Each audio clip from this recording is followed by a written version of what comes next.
Marilah kita panjatkan puji dan syukur kita kepada Tuhan Yang Maha Esa karena telah diberikan kesehatan untuk bertemu pada kesempatan kali ini. Yang terhormat Bapak Bahar Ahmad SPD MN dan yang saya banggakan teman-temanku sekalian. Pada kesempatan kali ini, saya selaku moderator. Sebelum memasuki materi, akan memperkenalkan anggota kelompok saya terlebih dahulu. Yang pertama ada saya sendiri, Muhammad Zainuddin, lalu ada Nabila Aida, lalu ada Nanda Nabila Mursum, Neneng Nur Hasana, Nisrina Tiara Bakis, Nuria, Siti Maulida, Sri Wulandari, dan yang terakhir ada Aulia Ira Febriana. Tidak usah berlama-lama, langsung saja kita masuk ke materi yang pertama. Materi yang pertama di sini ada review buku dengan judul buku Building Blockchain Projects karya Rusty menerbit oleh PAK dengan jumlah halaman 259 halaman dan diterbitkan pada tahun 2017. Buku Building Blockchain Projects beserta karya Rusty yang diterbitkan oleh PAK adalah buku pengantar yang ditujukan kepada developer dengan pengalaman pemrograman, terutama dalam bahasa JavaScript yang ingin memperdalam pemahaman mereka tentang teknologi blockchain. Buku ini terstruktur dalam 3 bagian utama yang mencakup berbagai aspek pengembangan di dalam ekosistem blockchain. Selanjutnya ada bagian-bagian buku. Materi ini akan dipaparkan oleh rekan saya. Kepada rekan saya dipersilakan. Baik, terima kasih. Bagian selanjutnya yaitu bagian buku. Bagian buku ini yang pertama ada chapter 1 sampai 2 dimulai dengan pengenalan tentang aplikasi terdistribusi atau DEX dan ekosistem cryptocurrency.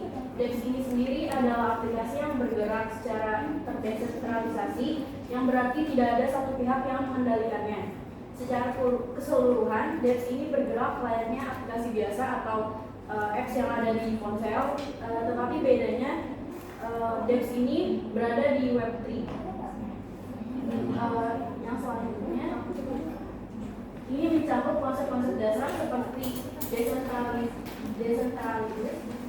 organization atau DAOs. DAOs ini sendiri adalah semacam protokol blockchain yang terbuka dan diatur seperangkat aturan secara bersama dan dikontrol oleh anggota organisasi tanpa adanya pengaruh dari pusat sehingga bersifat desentralisasi. Contohnya itu ketika dalam suatu proyek blockchain memiliki penyimpanan DAO atau kas DAO yang dimana akan dibuat kesepakatan mengenai dana DAO tersebut melalui voting bersama. Meskipun buku ini dimulai dengan konsep yang abstrak, kemudian buku ini memperkenalkan beberapa contoh DEX termasuk Bitcoin dan Ethereum. Bagian kedua yaitu chapter 3-5 berfokus pada pengembangan kontrak sekitar atau smart contracts. Smart contract ini sendiri adalah bahasa pemrograman di mana adanya kedua pihak yang melakukan kontrak secara otomatis dalam sistem blockchain. Seluruh transaksi yang terjadi dalam kontrak sekitar akan diproses oleh pihak ketiga. Contohnya ketika developer ingin membuat suatu token yang dibangun atas sebuah jaringan seperti Ethereum, maka ia dapat melakukan kontrak tersebut secara otomatis di dalam sistem Ethereum tersebut.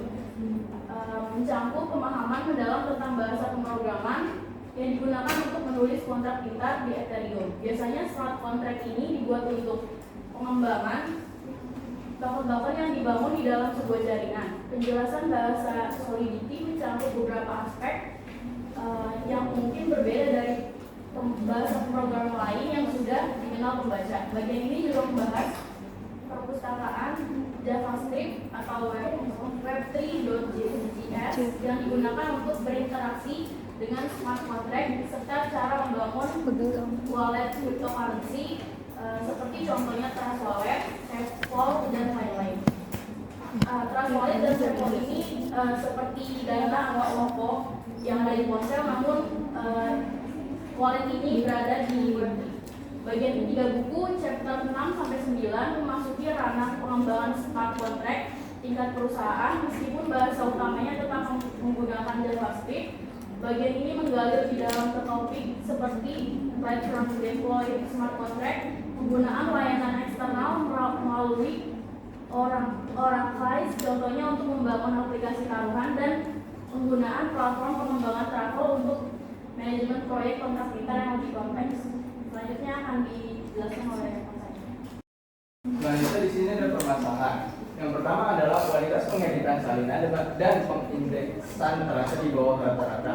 Ada banyak contoh tata bahasa dan ejaan yang salah, serta kesalahan yang lebih serius. Seperti halaman daftar isi tidak tertaut dengan benar ke beberapa bab dan dalam buku ini masih menggunakan bahasa Solidity versi 0.4. Sedangkan di dalam pembuatan smart contract saat ini di dalam revisi Ethereum sudah menggunakan Solidity versi 0.8. Yang kedua ada buku itu juga terasa sudah cukup ketinggalan zaman. Tidak hanya ada tanda-tanda usia yang jelas seperti dalam nomor versi perangkat lunak, tetapi buku ini tidak mencakup banyak perkembangan utama di dalam Ethereum dan ruang kontrak kita selama setahun terakhir. Yang ketiga ada beberapa materi teknis sekarang juga sudah usang atau tidak lagi direkomendasikan.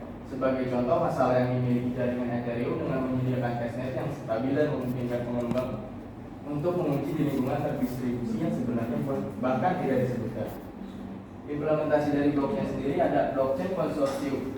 Buku ini juga mencakup bab terakhir yang memberikan gambaran umum tentang implementasi blockchain pribadi atau biasa disebut dengan blockchain Onaurium berbasis Ethereum. Dengan menggunakan Not Parity, meskipun buku ini memberikan pandangan umum tentang topik ini, instruksinya terasa cukup singkat. Yang kedua ada konsep. Buku ini dapat memberikan titik awal yang baik bagi pengembang yang ingin memahami konsep-konsep blockchain dan smart contract. Materi selanjutnya akan saya serahkan kepada rekan saya. Akan saya lanjutkan.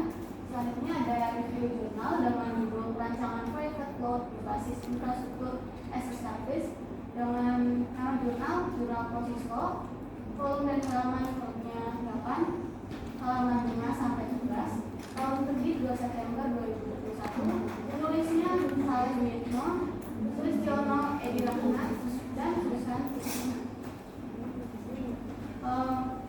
Selanjutnya ada metode penelitian. Metode penelitian yang diterapkannya adalah penelitian terapan. Nah, berikut adalah tahapan-tahapan penelitian dan penjelasan. Yang pertama ada studi literatur, yaitu tahap ini dilakukan untuk merujuk dan mengeluarkan penelitian serta menyelesaikan permasalahan yang ada pada CV. Yang kedua, pengumpulan data. Penelitian yang mengumpulkan dan mengoreksi data dari berbagai sumber informasi atau data. Metode yang digunakan mencakup observasi langsung ke objek penelitian dan wawancara dengan tim terkait objek penelitian. Yang ketiga ada pengujian alat. Nah, pengujian ini dilakukan untuk memastikan bahwa rancangan yang telah dibuat dapat menyelesaikan permasalahan yang ada. Yang keempat ada analisis hasil pengujian. Pada tahap ini tahap ini bertujuan untuk menentukan apakah semua permasalahan yang ada telah diselesaikan dengan baik. Yang terakhir ada pembuatan laporan, yaitu hasil penelitian disusun dalam bentuk laporan. Selanjutnya ada tujuan penelitian, yaitu untuk merancang dan mengimplementasikan private cloud berbasis IaaS atau infrastruktur as a service dengan menggunakan teknologi open source serta untuk menguji dan mengevaluasi kinerja dari private cloud yang telah dibangun. Terima kasih. Selanjutnya ada permasalahan apa yang disoroti dalam jurnal ini. Nah, permasalahan ini menyoroti kebutuhan penyimpanan data digital di CV Kota Baru dan kurangnya perangkat jaringan memadai untuk membangun server yang menyediakan layanan tersebut. Nah, hal ini pun berdampak pada bagian marketing yang mempunyai job untuk bekerja di lapangan mengalami kesulitan dalam pekerjaan di perusahaan CV Kota Baru dalam pengambilan data di luar jaringan lokal. Sehingga ketika beberapa kali bertemu dengan klien yang membutuhkan data tersimpan di lokal area, tidak dapat diakses secara langsung pada saat marketing dengan klien. Selanjutnya, nah, sumber data yang diambil dari jurnal ini, para penulis mengambil di perusahaan Cilegon CV Kota Baru yang bergerak di bidang alat tulis kantor dan percetakan. Penulis ini mengumpulkan data yang bersumber dari sistem jaringan dan permasalahan yang ada pada CV Kota Baru, pengujian sistem jaringan dan sistem cold storage dengan on-cloud berbasis Linux servers untuk yang telah diterapkan pada perusahaan. Selanjutnya akan baik, selanjutnya objek penelitian dalam gelar ini mendapati perancangan report code berbasis IaaS infrastruktur as a service untuk kantor City Kota Baru. Hipotesis yang dihasilkan dalam jurnal menerapkan sistem jaringan dan cold storage menggunakan on-cloud berbasis server Linux. Para peneliti dapat memberikan alternatif solusi penyimpanan data digital untuk City Kota Baru dan memecahkan masalah yang ada pada sistem jaringan dan cold storage. Baik, selanjutnya adalah hasil penelitian jurnal yang berjudul nggak kelihatan kebayang kalau kita nggak boleh translate. Iya. Rancangan private cloud berbasis infrastruktur dan servis Maria Saleh dan kawan-kawan. Nah, yang pertama itu adalah sistem jaringan dan sistem storage menggunakan Alpha berbasis Linux server yang dapat meningkatkan Gedein apa? media penyimpanan data secara terpusat serta kontrol jaringan terpusat dari server pada kantor City Kota Baru karena mampu berjalan secara offline maupun online jika cloud storage dapat dibangun dengan jenis komputer server serta spesifikasi yang sesuai. Nah, maksudnya sistem jaringan dan cloud storage itu seperti kotak besar di komputer yang bisa menyimpan banyak gambar, video, dan dokumen milik City on-cloud berbasis milik City Kota Baru. Dan on-cloud berbasis Linux itu adalah cara kerjanya. Kemudian hal ini bisa membantu kantor di Kota Baru menyimpan semua informasi penting di satu tempat dan mengontrol cara orang lain mengaksesnya. Bahkan walaupun internet gak ada, masih bisa digunakan seperti mainan yang bisa dimainkan tanpa listrik. Nah, penting juga untuk memilih komputer yang tepat dan settingannya agar semuanya berjalan dengan baik. Jadi semuanya tetap aman dan teratur. Nah, selanjutnya adalah topologi jaringan dimodifikasi dengan menambahkan beberapa device termasuk router dengan menggunakan IP publik untuk memanggil sistem cloud storage dari luar jaringan lokal. Terus yang ketiga ada akses lokal menggunakan ISP standar yang difungsikan untuk mengcover semua kebutuhan jaringan lokal seperti sharing dokumen dan penggunaan internet pada umumnya. Terus yang keempat ada IP publik digunakan untuk kebutuhan tunel VPN sebagai akses jaringan lokal untuk beberapa kebutuhan. Yang kelima ada VPN berfungsi sebagai jaringan cadangan jika suatu server ini diakses melalui jaringan publik. Yang keenam ada server on-cloud berjalan pada jaringan lokal dengan IP 10.10.10.5/24 dan jika ini diakses dari jaringan luar harus menggunakan IP publik dengan ditambahkan port akses, misalnya 36.154.1.5.8069/on-cloud. Nah, yang terakhir ada kemudian pada sistem on-cloud menunjukkan bahwa pengguna dapat membuat akun, login, dan mengunggah file sesuai dengan hak akses yang diberikan. Itu saja dari saya, terima kasih. Baik, selanjutnya ada kelebihan penelitian.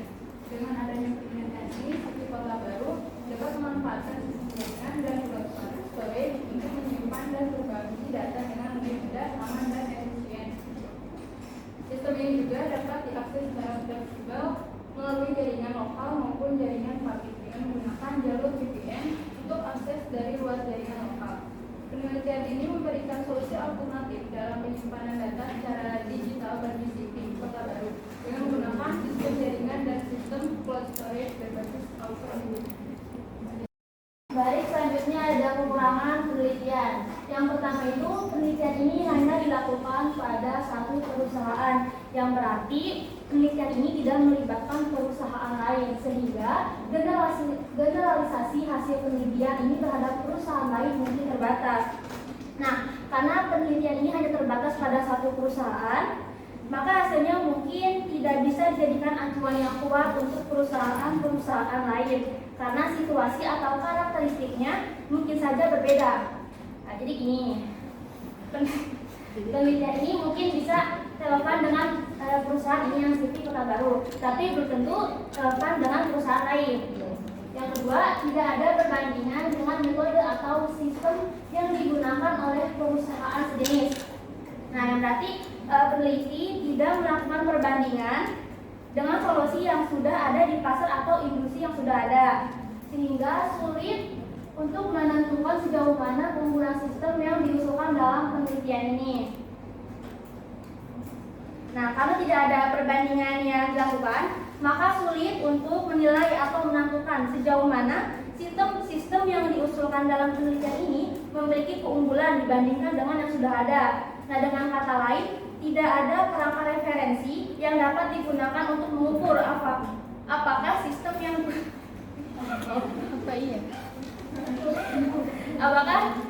sistem yang diusulkan ini lebih baik atau lebih buruk daripada yang sudah ada. Yang ketiga, tidak ada analisis biaya atau keuntungan yang disertakan dalam penelitian ini.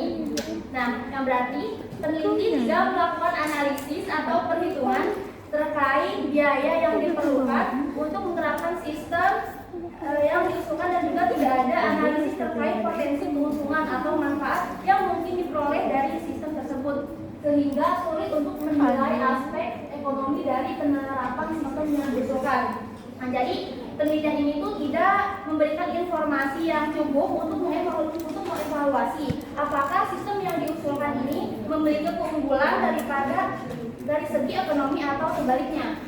Yang keempat, tidak ada pengujian keamanan yang dilakukan terhadap sistem yang diusulkan. Nah, yang berarti peneliti tidak melakukan pengujian atau penilaian terhadap tingkat keamanan sistem yang diusulkan. Nah, pengujian keamanan ini adalah proses untuk mengidentifikasi potensi kerentanan atau celah keamanan dalam suatu sistem dan menilai sejauh mana sistem tersebut terlindungi dari ancaman atau serangan yang mungkin terjadi, sehingga keamanan data dalam sistem ini masih perlu dievaluasi lebih lanjut, atau pengujian keamanan untuk memastikan bahwa data dalam sistem tersebut benar-benar terlindungi dengan baik. Yang terakhir, tidak ada analisis kinerja yang dilakukan terhadap sistem yang diusulkan. Yang berarti peneliti tidak melakukan analisis atau penilaian terhadap kinerja sistem yang diusulkan. Nah, analisis kinerja ini adalah proses untuk mengukur atau mengevaluasi bagaimana sistem berfungsi dalam berbagai kondisi atau situasi, sehingga sulit untuk mengetahui sejauh mana sistem ini dapat mengatasi beban kerja yang tinggi atau situasi darurat. Artinya, tidak ada data atau informasi yang memberikan gambaran tentang apakah sistem tersebut dapat beroperasi secara efisien dan efektif dalam situasi-situasi yang memerlukan respon cepat atau pemrosesan data yang sangat besar. Sekian dari saya kembalikan pada moderator. Kesimpulan dalam review buku yang pertama yaitu secara keseluruhan buku Building Blockchain Projects oleh Narendra Kusdi adalah sumber daya berharga yang memberikan panduan praktis dalam pengembangan proyek-proyek blockchain. Buku ini menyoroti pentingnya pemahaman yang kuat terhadap konsep blockchain, memberikan panduan langkah demi langkah dalam pengembangan aplikasi dan proyek, dan menekankan keamanan sebagai unsur utama dalam pengembangan proyek blockchain. Yang kedua ada hasil kesimpulan dari mereview jurnal. Kesimpulan dari hasil review jurnal dengan judul Perancangan Private Cloud Berbasis Infrastruktur as a Service adalah bahwa penelitian ini bertujuan untuk mengatasi masalah dalam penyimpangan data digital di CV Kota Baru. Perusahaan yang bergerak di bidang alat tulis kantor dan percetakan dengan menerapkan solusi berbasis cloud computing menggunakan on-cloud berbasis Linux server. Hasil penelitian menunjukkan bahwa sistem ini dapat meningkatkan penyimpanan data secara terpusat, kontrol jaringan terpusat, dan fleksibilitas akses data melalui jaringan lokal, jaringan publik dengan VPN. Meskipun penelitian ini memberikan solusi yang potensial bagi CV Kota Baru, terdapat beberapa kekurangan seperti keterbatasan generalisasi hasil penelitian karena hanya dilakukan pada satu perusahaan, kurangnya perbandingan dengan metode atau sistem lain, kurangnya analisis biaya dan keuntungan, serta kekurangan dalam menguji keamanan dan kinerja sistem yang diusulkan. Oleh karena itu, penelitian lebih lanjut Dan pengujian yang lebih komprehensif diperlukan untuk mengukur keefektifan dan keamanan sistem ini dalam konteks yang lebih luas. Jalan-jalan bersama janda. Cakep. Jangan lupa beli good time. Cakep. Terima kasih atas perhatian Anda. Cakep. And see you next time. Sekian pemaparan materi dari kelompok kami. Terima kasih kepada rekan-rekan kami yang telah menyimak dari awal hingga akhir. Kurang lebihnya mohon maaf. Wabillahi taufiq wal hidayah. Wassalamualaikum warahmatullahi wabarakatuh. Waalaikumsalam.